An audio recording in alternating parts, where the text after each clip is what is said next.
and they return it to them. I mean, the money has to be returned to the contributor. It doesn't automatically go, if it's over the limit, into the treasurer of the Mendocino County. That's no way that can happen. So that needs to be eliminated, that section. I mean, you can't change a check that says for the campaign of supervisor or candidate-elect Smith, and when the candidate gets it, he can't cross that out and say, oh, I'm going to deposit that in the county treasury. First of all, that's against federal law. It's not going to happen. So that needs to be, if it ever comes back, I hope that's at least eliminated. And the other point is, I'm a candidate that's run several elections. Some of them I've won, some of them I've lost. But I've never, or firmly believe that campaign finance reform has to come from the candidate because of the freedom of speech issues. I've never accepted more than $49 from any business, individual, or corporation. And I've won elections and I've lost elections.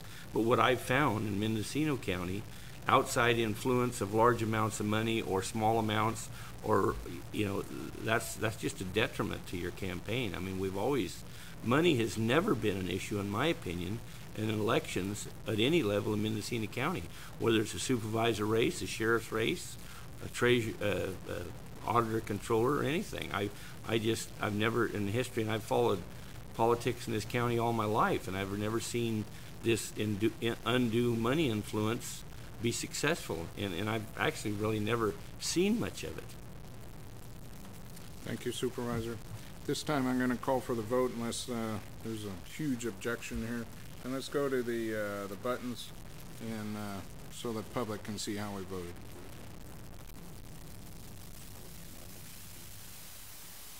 Oh, correction. I think everybody's confused on how they're voting. Yeah, your motion was to deny. To table it. To table? Okay, so let's that's why I voted yes. I voted for my motion. Restate the vote. Okay. Okay. So now let's place our vote, and the motion was to table any action on, et cetera, et cetera. The motion fails with Supervisor Smith and Colfax dissenting. Passes. We're confused. Okay, thank you very much. And let's see, let's move to item 9A, project team update regarding the status of posting board meeting material / agenda summaries on the county's website, phase 1. To the clerk of the board, Ms. Furman. Can you hear me? Yeah. It's odd to be sitting at this part of the table. We just wanted to schedule an informational update to the board so that everyone was on the same page with the plans that are moving forward with the uploading of the supporting agenda summaries on the board's website. We had a committee presentation yesterday to the General Government Committee. We provided board members with a copy of that project status report, and we are ready to roll out for the May 1st implementation target date, which would actually be reflected in the first meeting in May of the Board of Supervisors, which is May 6th. We have been communicating with department heads. We have new equipment installed in the offices with higher capacity functionality with our Toshiba copy machine, and we're working out some of the kinks with that new equipment. So all systems are a go. The project team continues to meet on some of the task informational updates that we need to get to the finish line, and we're looking forward to rolling this out and having the corresponding public information press releases associated with that. Questions of the board? Supervisor Pinches. I was severely criticized the last time we had a discussion in the local paper about asking a question about how much it's going to cost, but I'm going to ask it again. It says in this budget summary that the cost is minimal. What's a minimal cost? Throw out a dollar figure to me. Well, I don't have the calculations on the Toshiba copier machine functionality. There is going to be minimal cost with us producing that material in-house, so it'll be immaterial to the overall budget picture. What's minimal? Give me a dollar figure. Well, right now our Toshiba... The CEO is going to have to put something in the budget there. Well, our copy costs are around $500 a month for the clerk of the board operation right now with the current vendor. We have a new piece of equipment that has been installed, and we've been told that the actual cost calculations won't be projected until the first quarter of use, I believe. It looks like Mr. Mitchell might have some feedback on that. So this is just a minimal increase in expense with the production of the paper and PDF product in-house at this stage. So when it comes to the clerk of the board's budget, what figure are you gonna put in there on the budget for this project? Well, a very wise supervisor once told me, when you have people working for you and you have equipment, there is no cost to the county. And that's the situation that we're in right now. When you have the people and you pay them by the month and you have the equipment, okay. Yeah, I heard that once or twice. Now, seriously though, the copiers are a per copy cost. There is a charge for black and white versus color. It'll depend upon their usage. I think we probably will save money before this is all done, because every time we submit an agenda item, it's 15 copies of a packet.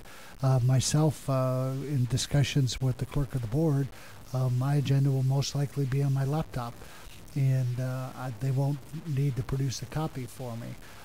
So I believe there's going to be very little cost involved with getting this done once we get the departments properly trained. Is that mine? Because I was thinking you had a hard copy. Yes, we'll send yours via snail mail. So we're further recommending that the project be monitored, that this be maintained as an active referral at the committee level. There will be cost implications if the board directs us to move forward with a fully automated agenda management system. We are planning to invite a vendor to Mendocino County in the next month or two to provide an update and a possible demonstration on some functionality that would be available. So we have had preliminary discussions about building in some preliminary calculations in the 08-09 fiscal year budget. That is not reflected other than a policy placeholder at this stage. Supervisor Smith. Thank you, Mr. Chairman. To Ms.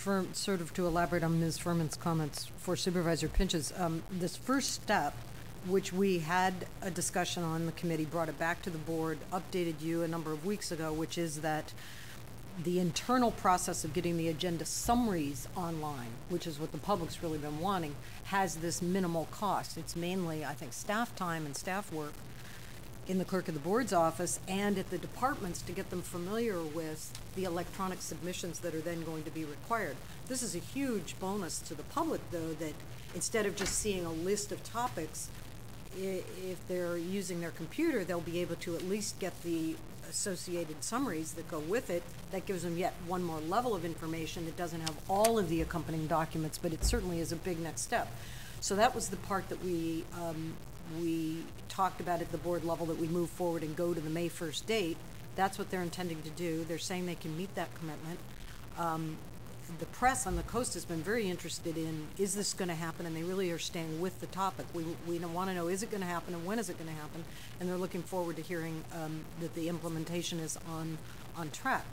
I asked the question that you're asking yesterday at the committee, well, what about the next level in the cost for jumping ahead, if you will, to a fully automated system, which means you could track everything online, you could have all the meetings minutes from previous sessions there. They could go back, they could archive them for years.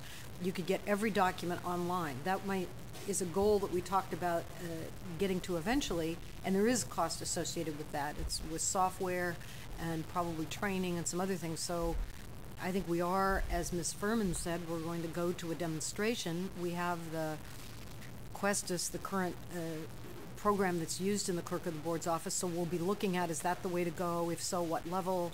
Maybe looking at some other options, and I said, let's get this going, so if there is a budget amount, we can plan for that and put it into the next fiscal year budget. Otherwise, we're going to be talking about a program that we have to wait a full year for, which I think that we ought to at least assess it right now for